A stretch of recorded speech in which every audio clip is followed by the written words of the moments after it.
briser le silence, transformer le traumatisme pour retrouver sa liberté intérieure. Carl Jung. Avez-vous déjà ressenti cette ombre en vous, invisible aux autres, mais qui vous ronge de l'intérieur? Un poids que vous portez, même quand tout semble aller bien en surface. Peut-être est-ce l'absence d'un être cher parti trop tôt, des mots durs entendus enfants qui résonnent encore, ou un silence, un abandon, un geste qui n'aurait jamais dû avoir lieu. Peut-être avez-vous enfoui un souvenir que votre corps et votre esprit refusent d'oublier. Ce traumatisme peut venir de votre famille, des parents qui ne savaient pas aimer, une mère projetant ses frustrations, des frères et sœurs en quête d'attention alors que vous ne demandiez qu'à être vus. Ou peut-être vient-il d'ailleurs, une relation toxique, une trahison, la perte d'un pilier, ou même quelque chose d'indéfinissable qui vous sabote dans vos difficultés à faire confiance, votre peur du rejet, ou une colère qui surgit sans raison. Peu importe la source, qu'elle ait un nom ou qu'elle soit minimisée par les autres, qu'elle soit unique ou répétée. Le traumatisme s'installe là où il n'y avait ni espace pour ressentir, ni accueil, ni compréhension. Il naît quand une part de vous a crié à l'aide, et que personne n'a répondu.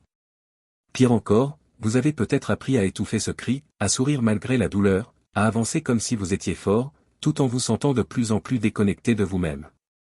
Vous êtes devenu expert en survie, mais n'avez oublié comment vivre vraiment. Cette vidéo n'est pas pour ceux qui cherchent des solutions rapides ou des phrases creuses. Elle s'adresse à ceux qui en ont assez de faire semblant, qui savent que le traumatisme ne disparaît pas tout seul, qu'il ne s'efface pas avec le temps, il se cache, et plus vous l'ignorez, plus il contrôle vos relations, vos choix, vos angoisses. Carl Jung disait, « Ce que nous ne confrontons pas en nous, nous le rencontrons comme destin. » Freud ajoutait que tout ce qui est refoulé revient, déformé, douloureux, répétitif. Si vous vous sentez prisonnier de schémas incompréhensibles, si vous vivez en pilote automatique, si une part de vous semble brisée, cette vidéo est pour vous. Aujourd'hui, nous allons comprendre ce qu'est vraiment le traumatisme, comment il se forme, comment il façonne votre psyché, et surtout, comment agir. Car voici la vérité, dure mais libératrice, vous ne guérirez jamais sans regarder ce qui fait le plus mal. Restez jusqu'au bout, car je partagerai des outils pratiques pour commencer à transformer votre douleur. Le chemin existe, et il commence maintenant. Partie 1, la nature du traumatisme. Le traumatisme n'est pas défini par la gravité des événements, mais par l'impact qu'ils ont eu en vous. Souvent, ce qui vous a blessé n'était pas spectaculaire, mais la solitude ressentie quand tout s'est effondré, le manque d'acceptation, la peur tue, la douleur ignorée. Jung comprenait cela profondément, le traumatisme n'est pas qu'un mauvais souvenir, c'est une fracture dans le flux naturel de la psyché, une force qui fragmente l'âme et la réorganise de manière distordue. Quand un événement dépasse votre capacité à le traiter, une perte soudaine, un abus, un rejet, une négligence, un abandon, une humiliation, votre ego, fragile, ne peut pas faire face. La psyché prend alors une décision radicale, elle repousse cet événement dans l'inconscient, non pour l'oublier, mais parce qu'elle ne peut pas le gérer. Comme Jung l'expliquait, la psyché se protège de la désintégration par le refoulement. Mais ce qui est refoulé ne meurt pas, il se réorganise dans l'ombre. C'est là que naît ce que Jung appelait un complexe, un amas d'énergie psychique chargé d'émotions, autonome, qui vit caché mais actif. Ces complexes, comme des sous-personnalités, interfèrent dans votre vie sans que vous en ayez conscience. Vous pensez être maître de vous-même, mais c'est le traumatisme qui agit, à travers des schémas répétitifs, des relations qui finissent toujours mal, des réactions explosives à des critiques mineures, une peur d'abandon dans des situations banales, une difficulté à faire confiance, une anxiété constante même quand tout va bien. Ces signes montrent qu'une part blessée de votre psyché cherche à être entendue. Le traumatisme perturbe l'individuation, ce chemin naturel vers l'intégrité et la complétude. Mais s'il nous sépare de nous-mêmes, il existe aussi un moyen de se reconnecter. Explorons comment. Partie 2, comment le traumatisme façonne votre vie. Vous ne vous souvenez peut-être pas du traumatisme, mais lui se souvient de vous. Il vit dans vos réactions impulsives, votre incapacité à dire non, votre peur irrationnelle d'être abandonné ou jugé. Jung décrivait ces complexes comme des fragments de la psyché agissant comme des personnalités autonomes, capables de vous détourner émotionnellement.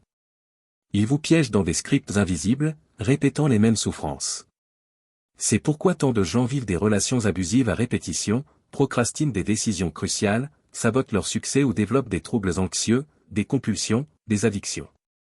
Ces comportements sont des tentatives désespérées de la psyché pour ramener à la surface ce qui a été refoulé. Freud complète Jung en expliquant le mécanisme de répétition, l'esprit rejoue le traumatisme dans de nouvelles situations, cherchant une résolution qui n'est jamais venue. Cela explique pourquoi, malgré votre volonté, vous retombez dans les mêmes cycles. Le traumatisme ne répond pas à la logique, mais à un langage émotionnel.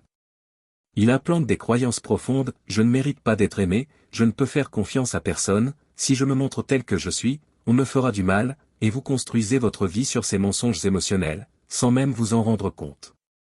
Ignorer ce langage, c'est laisser ces symptômes s'amplifier, crise, blocage, mal-être. La transformation exige de se connecter à ces parts fragmentées, de les affronter pour les réintégrer. Comment? C'est ce que nous allons voir.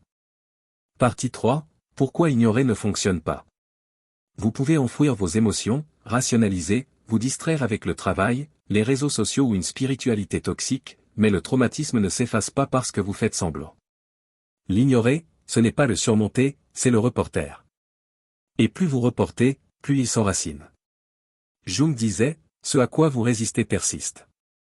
La douleur évitée ne disparaît pas, elle migre dans l'ombre de votre psyché et façonne votre réalité. Un traumatisme non intégré devient une lentille déformante, l'amour semble dangereux, le succès inaccessible, la vie un champ de mine. Le pire? En évitant la douleur, vous évitez aussi la transformation. Freud expliquait que le refoulement, cette tentative de l'ego de supprimer ce qui est douloureux, génère des symptômes névrotiques. Mais anesthésier n'est pas guérir. Ce qui est refoulé revient, plus fort, plus confus, plus destructeur.